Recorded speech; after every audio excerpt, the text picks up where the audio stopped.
बाण सागर परियोजना 3 राज्यों में विस्तृत है: उत्तर प्रदेश, मध्य प्रदेश और बिहार। बाण सागर परियोजना 1978 में इसकी आधारशिला रखी गई थी। मोरारजी देसाई तब के प्रधानमंत्री थे 1978 में। 2006 में प्रधानमंत्री अटल बिहारी वाजपेयी द्वारा इसका उद्घाटन किया गया। सिंचाई और जल विद्युत इस परियोजना का मुख्य उद्देश्य है। 435 मेगावाट विद्युत उत्पादन बाण सागर परियोजना की क्षमता है। दो संबंध है, एक मध्य प्रदेश, उत्तर प्रदेश और बिहार का इसमें हिस्सा है। यानी दो हिस्सा मध्य प्रदेश का है, एक हिस्सा उत्तर प्रदेश का है और एक हिस्सा बिहार का है।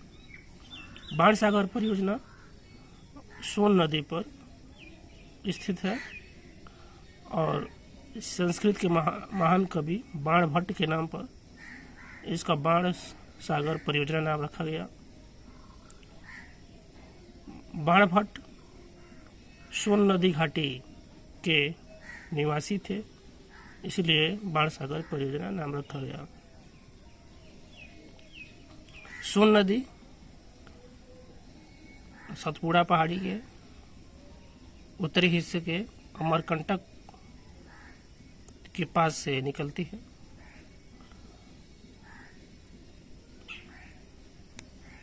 सम्राट अशोक परियोजना हलाली नदी पर स्थित है, जो विदिशा जिला मध्य प्रदेश राज्य में है।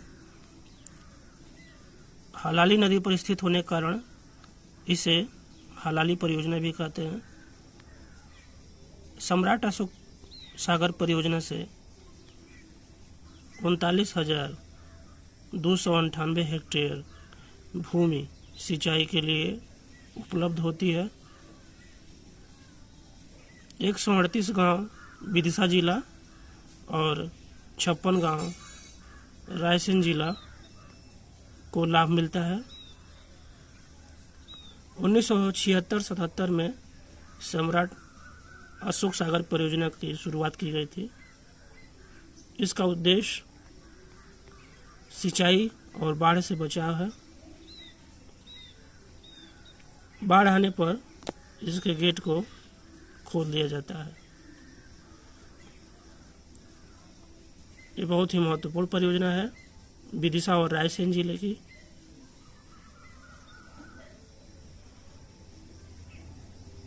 सिंचाई और बाढ़ से बचाव ही सम्राट अशोक सागर परियोजना का उद्देश्य है और हलाली नदी पर इसे बनाया गया है 1976-77 में। राजघाट परियोजना बेतवा नदी पर स्थित है और मध्य प्रदेश और उत्तर प्रदेश की संयुक्त परियोजना है। उत्तर प्रदेश के ललितपुर जिले से 22 किलोमीटर दूर और मध्य प्रदेश के अशोकनगर जिले से 14 किलोमीटर दूर ये बांध बनाया गया है। 50-50 अनुपात पर दोनों राज्यों के बीच इसका उपयोग होता है। जल विद्युत उत्पादन और सिंचाई इस परियोजना का मुख्य उद्देश्य है। 45 मेगावाट के 3 टरबाइन जल विद्युत बनाने के लिए यहाँ पर लगाए गए हैं। राजघाट परियोजना में मुख्य बांध की लंबाई 11 किलोमीटर जो मिट्टी की बांध है और एशिया में सबसे बड़ी उसकी लंबाई है। 600 मीटर लंबा सीमेंट का बांध है जो 73 मीटर ऊंचा है। 600 मीटर लंबे सीमेंट के बांध में 18 गेट हैं, जिसमें से 8 गेट एक साथ खोले जाते हैं जब मानसून सीजन में पानी अधिक हो जाता है। रानी लक्ष्मीबाई सागर इस परियोजना के बैकग्राउंड में सागर स्थित उसका नाम है, जिसे 70 गांव डूब गए जब इस परियोजना को शुरू किया गया था। वहाँ बहुत सारे लोग विस्थापित हुए और 1971 में इस परियोजना का शिलान्यास किया गया आधारशिला रखी गई। 1975 में यह परियोजना की शुरुआत हुई। 1990 में रानी लक्ष्मीबाई सागर इसका नाम रखा गया राजघाट परियोजना का। 2006 में एक पूरी तरह से काम करना शुरू हुआ। 2006 में इसका उद्घाटन किया गया। मनमोहन सिंह की सरकार थी, 2006 में इसका उद्घाटन उन्होंने किया था। और इंदिरा गांधी ने 1971 में, जो हमारी प्रधानमंत्री थी, उन्होंने इसका शिलान्यास किया था। राजघाट परियोजना जैसे बेतवा नदी पर स्थित है। बेतवा नदी बुंदेलखंड का जीवन रेखा कहा जाता है। बेतवा नदी मध्य प्रदेश के रायसेन जिले से निकलती है और मालवा के पठार में उत्तर पूर्व की दिशा और बहती हुई यमुना नदी में मिलती है हमीरपुर जिला उत्तर प्रदेश में। बेतवा नदी की प्रमुख सहायक नदियां हैं धसान,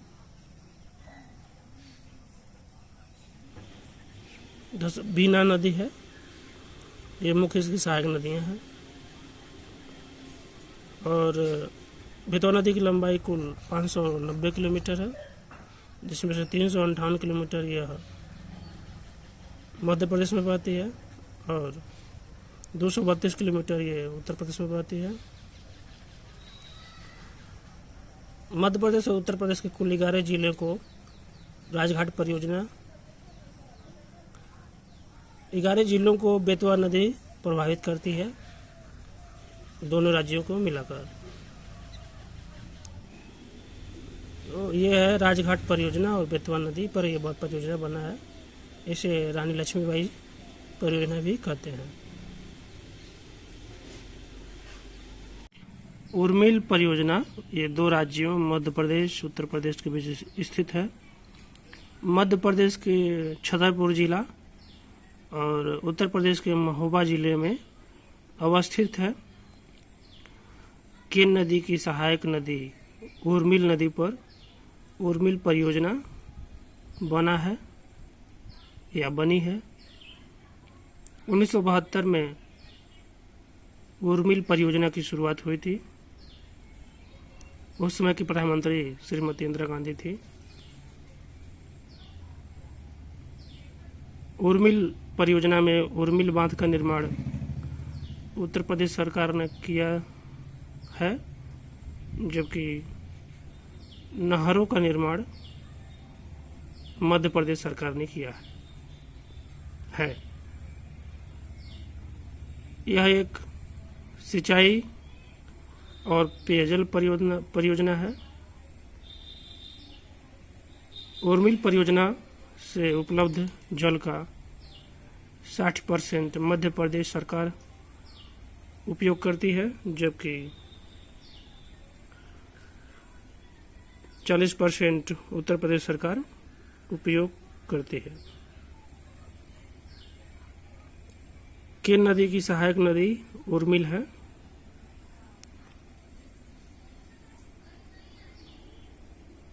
कानपुर महोबा हाईवे पर के पास यह परियोजना है। निम्न में से कौन सा कथन सही है? धसान नदी उत्तर पूर्व की ओर प्रवाहित होती है, ये कथन सही है। धसान नदी बेतवा की सहायक नदी है। धसान नदी मध्य प्रदेश के रायसेन जिले से इनका उद्गम होता है और सागर जिले में उत्तर की ओर प्रवाहित होती हुई उत्तर प्रदेश के ललितपुर जिले का सीमा रेखा ये बनाती है और अंत में अपना मुहाना बेतवा नदी में बनाती है। तो कौन सा कथन सही है? धसान नदी उत्तर पूर्व की ओर प्रवाहित होती है।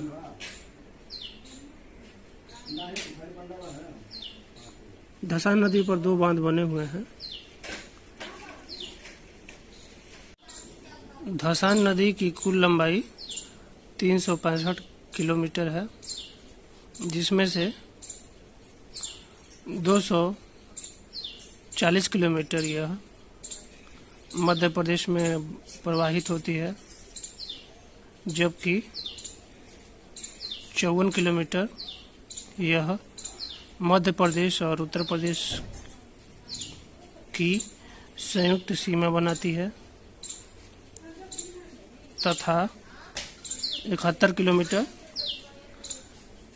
यह उत्तर प्रदेश में प्रवाहित होती है। कुल मिलाकर 365 किलोमीटर धसान नदी की लंबाई है।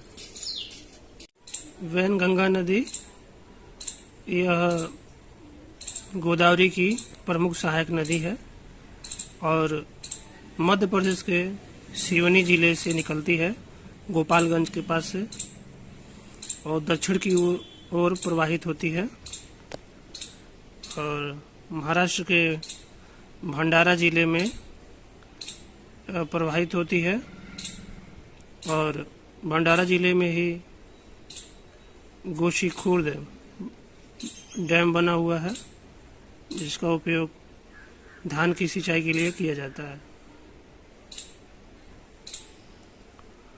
वैनगंगा नदी गढ़चिरौली में जिला है, महाराष्ट्र में। वहाँ पर प्राणहिता के नाम से जानी जाती है, प्राणहिता नदी के नाम से। और प्राणहिता आगे चलकर गोदावरी में, तेलंगाना राज्य में गोदावरी में मिल जाती है।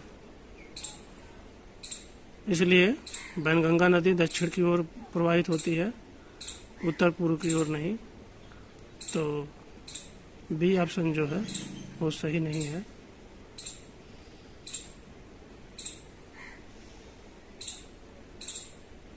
वैनगंगा नदी की कुल लंबाई 580 किलोमीटर है और ये सेंट्रल इंडिया का जीवन रेखा कही जाती है। महाराष्ट्र के गढ़चिरौली जिले में वर्धा नदी से मिलने के बाद इसे प्रणहिता कहा जाता है और प्रणहिता नदी महाराष्ट्र से आगे बहती हुई तेलंगाना राज्य के कालेश्वरम में गोदावरी नदी से मिल जाती है। तवा नदी दक्षिण की ओर प्रवाहित होती है, ये कथन सही नहीं है, क्योंकि तवा नदी मध्य प्रदेश के बैतूल जिले से निकलती है और उत्तर की ओर, फिर उत्तर पश्चिम की ओर प्रवाहित होती हुई होशंगाबाद जिले, जिसे हम नर्मदापुरम जिला कहते हैं, में नर्मदा नदी में मिल जाती है। तवा नदी लेफ्ट बैंक ट्रिब्यूटरी है नर्मदा नदी का, अर्थात ये बाएं ओर से आती है नर्मदा नदी के और नर्मदापुरम जिले में नर्मदा नदी से मिल जाती है। तवा नदी की कुल लंबाई 172 किलोमीटर है और यह नर्मदा नदी की प्रमुख सहायक नदी है। तो इसलिए तवा नदी दक्षिण की ओर प्रवाहित न होकर उत्तर और उत्तर पश्चिम की ओर प्रवाहित होती है।